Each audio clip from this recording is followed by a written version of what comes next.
नमस्कार, welcome to ji affair. जब से रसिया और यूक्रेन का जो युद्ध चला है, इससे हमें पता चल रहा है कि भाई रसिया और यूक्रेन का युद्ध खत्म होने के बाद में जो वर्ल्ड ऑर्डर है वो बिल्कुल बदल जाएगा। और यही कारण है कि अमेरिका ने अभी इंडिया को जैसे मिलिट्री एड के रूप में 500 मिलियन डॉलर का ऑफर कर सकता है। एक तरीके से अभी प्रॉपर ये नहीं किया है, लेकिन उनकी तरफ से पहल की गई है कि 500 मिलियन डॉलर का ऑफर करेंगे। ये यहाँ पर आप न्यूज़ देख सकते हो कि भाई रूस पर निर्भरता खत्म करने के लिए आपको पता होगा कि भाई इंडिया है वो उसकी जितने भी डिफेंस आइटम्स हैं मोस्टली वो रसिया से ही आते हैं। इसलिए भाई जैसे अभी रसिया और यूक्रेन का युद्ध हुआ था, इस बीच में यूएसए और जितने भी यूरोपियन कंट्री हैं उन्होंने सोचा कि भाई इंडिया ना तो उनका साथ दे रहा है ना रसिया का साथ दे रहा है, और इसका कारण यही हो सकता है। यहाँ पर आप देख सकते हो कि यूएसए की तरफ से न्यूज़ निकल के आई थी, और ये बहुत पहले जब से रसिया और यूक्रेन का युद्ध चल रहा है तभी से ये न्यूज़ निकल के आई हुई है कि यूएसए चाहता है कि भाई इंडिया का रिलायबल पार्टनर बन जाए और रिलायबल सप्लायर बन जाए, जिससे कि जो रसिया की डिपेंडेंसी है, मतलब इंडिया की जो रसिया पर डिपेंडेंसी है वो ख़त्म हो जाए। ये कहना था रसिया का।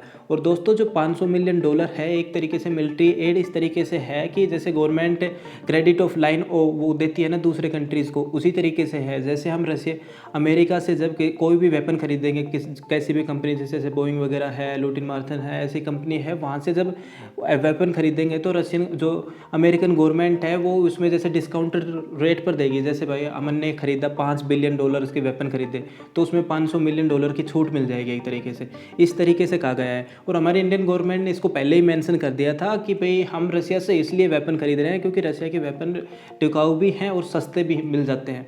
और यही कारण है कि जो अमेरिका है इन्हीं चीज़ों को देखते हुए भाई वो भी अब ये ऑफ़र कर रहा है कि हम 500 मिलियन के ऐड देंगे। और ये एक साल तक चलने वाली नहीं है, ये जैसे 500 मिलियन एक साल के लिए और कई सालों तक चलने वाली है, मतलब एवरी ईयर देने वाला है जब तक कि हमारी डिपेंडेंसी रसिया से ख़त्म ना हो जाए। आपको पता है कि भाई जो यूएसए है उसका तो बहुत ज़्यादा जैसे डिफेंस बजट भी 800 बिलियन के आसपास है, वो 700-800 बिलियन के आसपास है। और वो जैसे उसकी इकोनॉमी और एक तरीके से उसकी जो जीडीपी है वो ऑलरेडी ट्रिलियन में चल रही है, लगभग 20 ट्रिलियन के आसपास बताते हैं। तो आप देख सकते हो कि भाई उस लेवल पर जब ये अमेरिका चल रहा है तो उसके लिए 500 मिलियन तो एक छोटी सी अमाउंट है, क्योंकि ये ऑलरेडी बहुत सारे कंट्रीज़ को, जैसे मैं यहाँ पर आपको दिखाना चाहूँगा कि 2011 से और अब तक लगभग ये 49 बिलियन डॉलर दे चुका है बहुत सारी कंट्रीज़ को। जैसे इजिप्ट को दे चुका है ये 1.5 बिलियन, उसके अलावा सबसे ज़्यादा दिया है इसने इसराइल को 3 बिलियन डॉलर के आसपास, और उसके बाद 2.1 बिलियन इराक को, और पाकिस्तान को भी देता रहा है।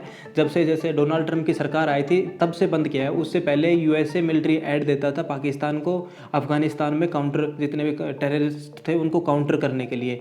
लेकिन भाई जैसे डोनाल्ड ट्रंप जब आए तो उन्होंने इस चीज़ को भाप लिया कि पाकिस्तान एक तरीके से दोनों तरफ से काम चला रहा है। एक तरीके से यूएसए से भी भाई एक वो डिफेंस बजट ले रहा है एक तरीके से, और दूसरी तरीके से अफगानिस्तान में जितने भी टेररिस्ट एक्टिविटी वो उनमें भी एक तरीके से हाथ दे करके रसिया, मतलब एक तरीके से यूएसए को धोखा दे रहा है। लेकिन हम बात करें अपने इंडिया की, तो इंडिया भाई जैसे इस डिकेड में बताया जाता है कि हमने रसिया से बहुत ज़्यादा वेपन्स खरीदे हैं। आपको पता होगा कि 60 से 70% अपने जितने भी वेपन्स हैं वो रसिया से इंपोर्टेड हैं, जिसमें 25 बिलियन तो भाई हमने इस डिकेड में खरीदे थे, जिसमें से 4 बिलियन सिर्फ 25 बिलियन यहाँ से खरीदे, रसिया से खरीदे, और 4 बिलियन के अमेरिका से खरीदे।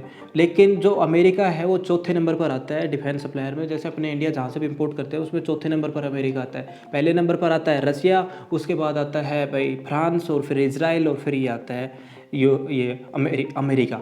यही कारण है कि भाई अमेरिका अब चाह रहा है कि वो रिलायबल पार्टनर बन जाए, क्योंकि अभी तक वो पाकिस्तान के साथ चलता था। लेकिन अब जब ये ग्लोबल ऑर्डर बदला है तब देखा गया है कि भाई पाकिस्तान कहीं का नहीं है, पाकिस्तान से कुछ नहीं होने वाला।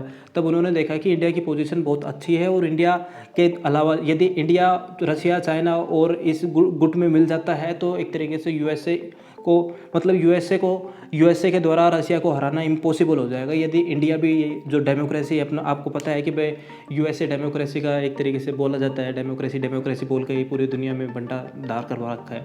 तो उसने क्या किया है कि डेमोक्रेसी के रूप में जैसे मैं सोचता है कि जो चाइना है और रसिया है वो तो दोनों कम्युनिस्ट हैं, यदि इंडिया भी जा करके उनके साथ मिल जाता है, तीनों मिल जाते हैं, तो अमेरिका के द्वारा बहुत मुश्किल होगा तीनों देशों को काउंटर करना।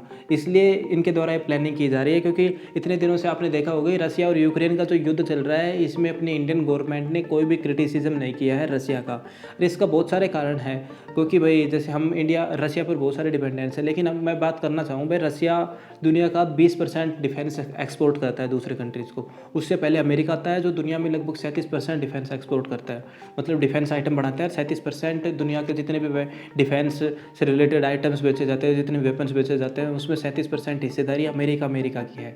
उसके बाद रसिया आता है जो लगभग 45 कंट्रीज़ को देता है। और बताया जाता है कि ये 5 सालों में लगभग 2016 से 2020 तक मॉस्को ने लगभग 28 बिलियन के वेपन सेंड किए हैं। उसमें इंडिया सबसे नंबर 1 पर आता है, जिसने उस डिफेंस में जैसे 28 बिलियन में से 6-7 बिलियन के समथिंग लगभग 23% जो रसिया डिफेंस जो एक तरीके से जितना एक्सपोर्ट किया है रसिया ने, उसमें से इन 4-5 सालों में 23% तो सिर्फ इंडिया ने खरीदा है।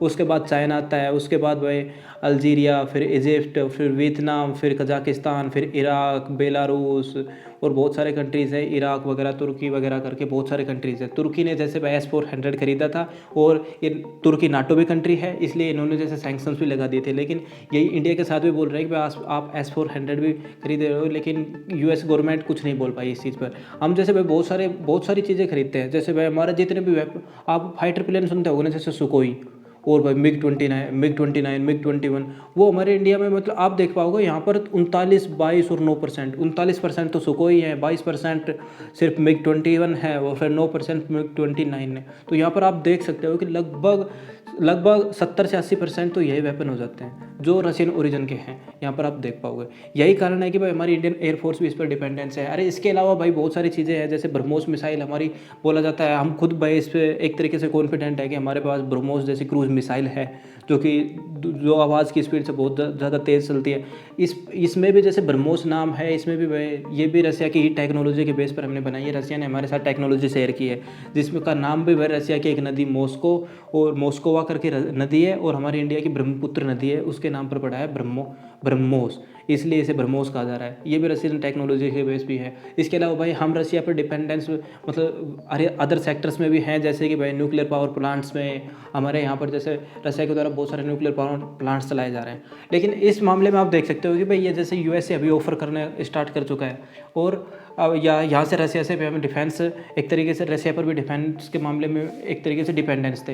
लेकिन कुछ सालों से ये देखा जा रहा है कि भाई इंडिया ना तो रसिया से खरीद रहा है इतना, ना वहाँ से खरीद रहा है, यूएसए से खरीद रहा है, ना इजराइल से खरीद रहा है। बस ये कह रहा है कि यदि तुम्हें हथियार बेचना है तो हमारे इंडिया में आओ, यहाँ पर बनाओ और फिर हमें हथियार बेचो। यदि जो भी हम खरीदेंगे तो पहले तुम इंडिया में आओ, उनको बना करके वहीं पर दो, जिससे हमारे लोगों को भी रोज़गार मिलेगा, और हमें टेक्नोलॉजी भी ट्रांसफ़र करने की पूरी कोशिश करो। इसलिए गवर्नमेंट ने मेक इन इंडिया मिशन चलाया था, और मेक इन इंडिया मिशन के तहत 2 डिफेंस कॉरिडोर बनाए थे, जिसमें एक तो था पहला वाला तमिलनाडु में डिफेंस कॉरिडोर, जो भाई तमिलनाडु में बनाया गया था। यहाँ पर आप देख पाओगे, यहाँ पर जैसे जितने भी डिफेंस कंपनीज आएंगे उनको नीचे एक तरीके से गवर्नमेंट उनको ऑफर दे रही है।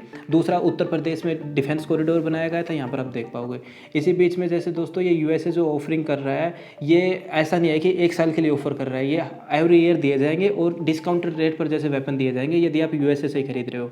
क्योंकि भाई आपको मैं ऑलरेडी बता चुका हूँ कि भाई इस रीजन में यही कारण है, क्योंकि यूएसए चाहता है इंडिया का साथ इस रीजन में। इंडियन जैसे भाई आपको पता होगा कि इंडियन ओशियन जैसे एक तरीके से बहुत इंपॉर्टेंट स्ट्रेटेजिक लोकेशन है इंडियन ओशियन, और इसमें भारत का ही दबदबा चलता है एक तरीके से।